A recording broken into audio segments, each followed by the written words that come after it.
Mis amados hermanos, hermanas, buenos días, buenos días. En este día hermoso, precioso, vamos a iniciar en breve para que el tiempo nos sea suficiente y podamos ver esta maravillosa historia en el Génesis, la historia de José, que nos hace entender la claridad y el propósito y toda la intencionalidad con la que Dios actúa y que independientemente de aquellas cosas que no podemos entender, siempre se yergue un propósito de final y de esperanza, de bienestar y de liberación para aquellos que Dios ha escogido. Le voy a invitar en este día que vayamos a un episodio en el libro del Génesis, o sea, en el Génesis, en el capítulo 44.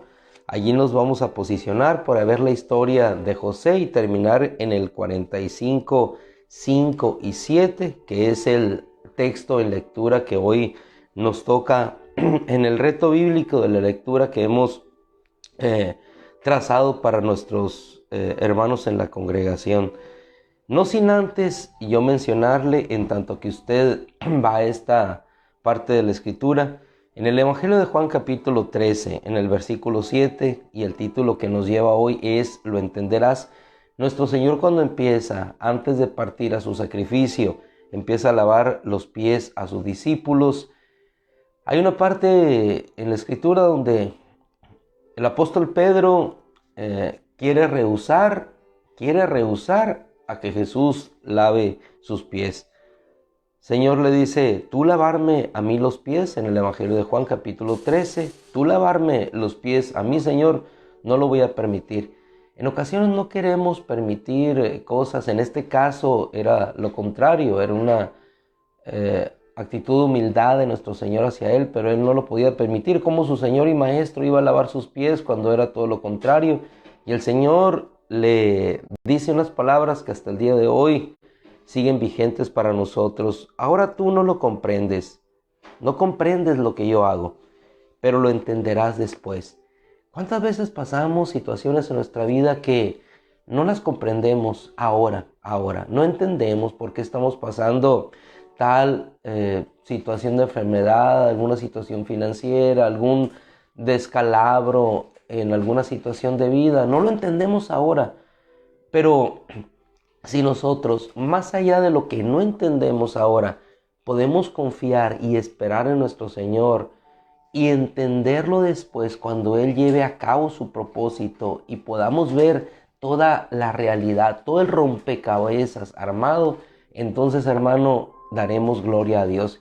Y si nosotros estamos yendo cada día a la palabra solamente para encontrar un ánimo y un estímulo, pero no estamos viendo a aquel que la inspiró, aquel que está detrás del libro.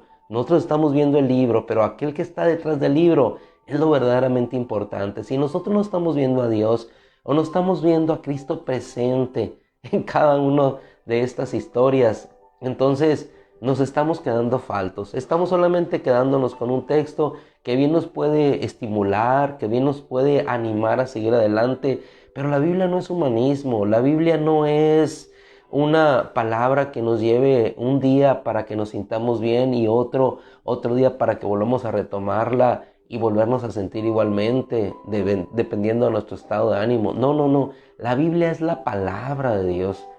Y si nosotros en la palabra de Dios podemos ver al autor, no solamente la letra, sino al autor, podemos entender al final que ese rompecabezas que se va armando pieza con pieza en nuestra vida tiene un propósito. Tú no lo entiendes ahora, le dijo a Pedro, pero lo entenderás después,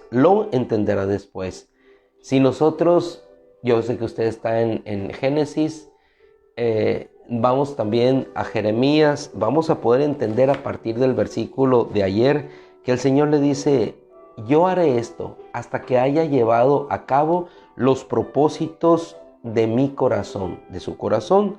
En los postreros días lo entenderás claramente. En los postreros días lo entenderás claramente. El pueblo de Israel entendió claramente cuál fue el propósito de Dios hasta el final. Ahora pues, juntos vayamos a esta bella historia en la cual trazaremos algunos versos que sintetizarán en poco tiempo la historia de José. A partir del capítulo 44 vemos ya cómo los hermanos habían llegado ante José. Faraón lo había constituido en soberano de la tierra. Hubo hambre en aquellas regiones. Los hermanos de José fueron a solicitar grano a José. Cuando ellos iban a regresar en esta parte ya casi final de la historia del encuentro entre los hermanos, José ordena a su sirviente que no solamente el dinero, sino que la copa utilizada por él en el poder faraónico fuera puesta en el costal de su hermano Benjamín. Manda a su siervo a que los alcance, y después de alcanzados, bajo un plan predeterminado de José, porque los hermanos no conocían el plan de José, pero tampoco José conocía cuál era el plan de Dios.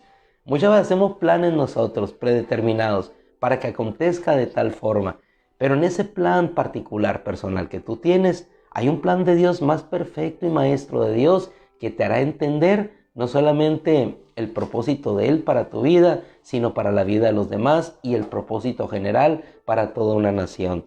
En el versículo 4, usted leerá la historia el día de hoy, le dice José cuando le regresa y encuentran al siervo, manda el mensaje: ¿por qué me han pagado mal por bien? ¿No es esta la copa en la que bebe mi señor? Es decir, después de registrarlos a ellos que ya regresaban en aparente propósito de que todo había salido bien, y regresaban con alimento y regresaban con su hermano. El versículo 7, ellos le dijeron: ¿por qué habla mi señor de esta manera? Lejos esté de tu siervo hacer tal cosa. ¿Cómo pues habíamos de robar? Versículo 6 final, la casa de mi señor plata u oro. En el versículo 9 dice: aquel de tus siervos que sea hallado con ella, que muera, y que también nosotros entonces seamos esclavos de mi señor. Y él dijo: sea ahora también conforme a sus palabras. Aquel que sea hallado con ella será mi esclavo, y los demás de ustedes serán inocentes. Versículo 11. Ellos se dieron prisa, cada uno bajó su costal a tierra, y cada cual abrió su costal. Y él registró comenzando con el mayor y acabando con el menor, y la copa fue hallada en el costal de Benjamín. Cuando ellos vieron que fue encontrada en el costal de Benjamín, dice el versículo 13 que ellos rasgaron sus vestidos, y después de cargar cada uno su asno, regresaron a la ciudad. Cuando Judá llegó con sus hermanos a la casa de José, es decir, el siervo los encontró, les dijo, encontraron la evidencia del delito, tuvieron que regresar a la casa de José a enfrentar una situación que evidentemente no sería nada fácil para ellos. Se tendrían que quedar, su siervo quedaría solo, Jacob, en la tierra de Canaán, serían los siervos, el hermano allí. ¿Qué pasaría? Aquellos planes hermosos y perfectos en apariencia que los hermanos habían concebido, había tenido su final feliz en apariencia, pero la obra de Dios no terminaba allí. Había un plan particular de José y un plan mayor de Dios efectuándose y desarrollándose para esta familia. José les dijo, versículo 15, ¿qué es la acción que ustedes han hecho? ¿No saben que un hombre como yo puede ciertamente adivinar? Versículo 16. Entonces dijo Judá. ¿Quién es Judá?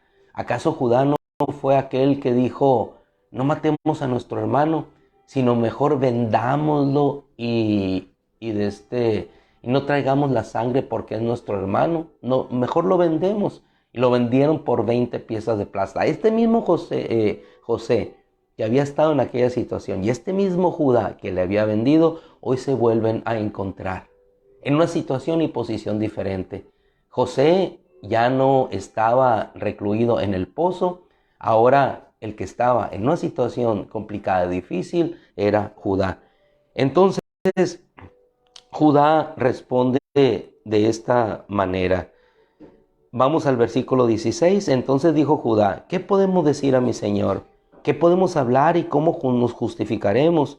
Dios ha descubierto la iniquidad de tus siervos. He aquí, somos esclavos de mi señor, tanto nosotros como aquel en cuyo poder fue encontrada la copa. Versículo 17.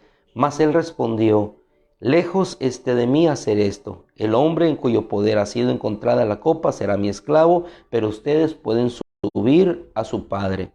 Entonces, este Judá que le vendió, o que al menos incitó a esta venta, versículo 18, entonces Judá se acercó y le dijo: oh Señor mío, permite a tu siervo hablar una palabra a los oídos de mi Señor, y que no se encienda tu ira contra tu siervo, pues tú eres como Faraón mismo.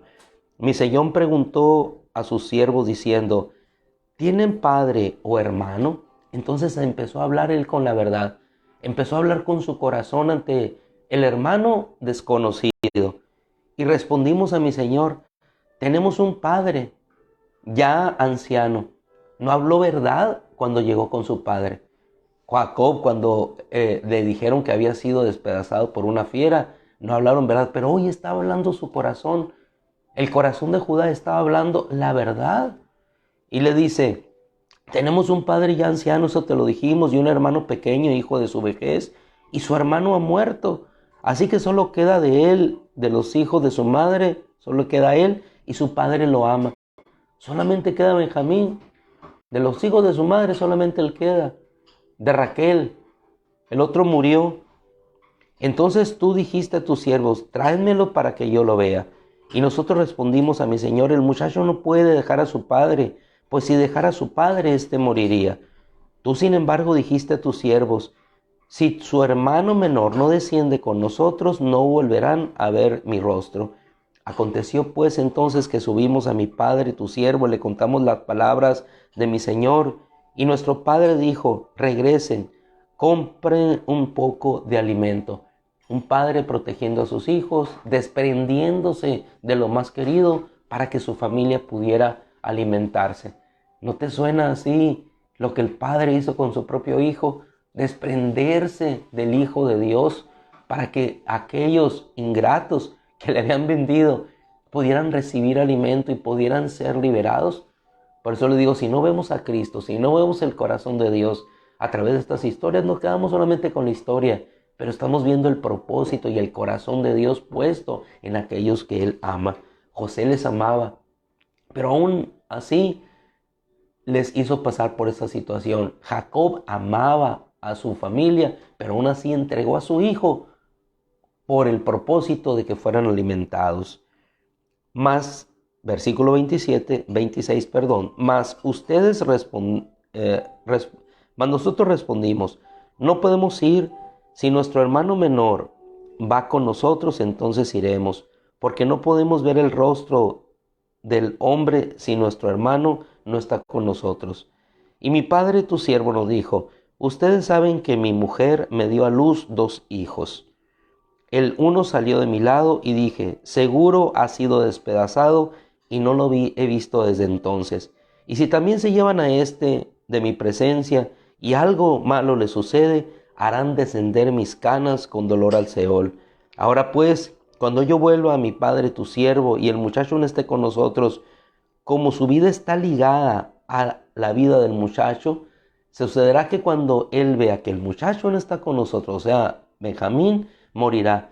Así pues tus siervos harán descender las canas de nuestro padre tu siervo con dolor al Seol. Porque yo tu siervo me hice responsable, le dice Judá. Yo tu siervo me hice responsable del muchacho con mi padre, diciendo: si no te lo traigo, que lleve yo la culpa delante de mi padre para siempre. Ahora pues te ruego. Fíjense la inversión de papeles. Ahora Judá le dice: te ruego que quede este tu siervo como esclavo de mi señor en lugar del muchacho, y que el muchacho suba con sus hermanos. Pues, ¿cómo subiré a mi padre no estando el muchacho conmigo, sin que yo vea el mal que sobrevendrá a mi padre? Qué hermosa historia de unión, qué hermosa historia de propósito de Dios cumplido. Ante esta situación, hermano, que parece de película, dice que José ya no pudo contenerse. Y quizá lo que hacemos muchos de nosotros, igual que haría José, nos vamos al baño, nos lavamos la cara para que no se nos note lo que estamos viviendo. Pero ahí en ese momento, José estaba viendo cumplido el anhelo y el propósito de su corazón de volver a encontrarse con su hermano. Lo vio, lo tenía cerca, pero no podía revelarse quién era. Pero dice en el versículo 1 del capítulo 45 que José, no pudiendo contenerse más delante de todos, exclamó: hagan salir a todos de mi lado. Y cuando no había nadie con él, José se dio a conocer a sus hermanos. Versículo 2 dice que lloró tan fuerte que lo oyeron los egipcios y la casa de Faraón. Y el versículo 3 dijo a sus hermanos: yo soy José, ¿vive todavía mi padre? No tenía la seguridad de que su padre vivía.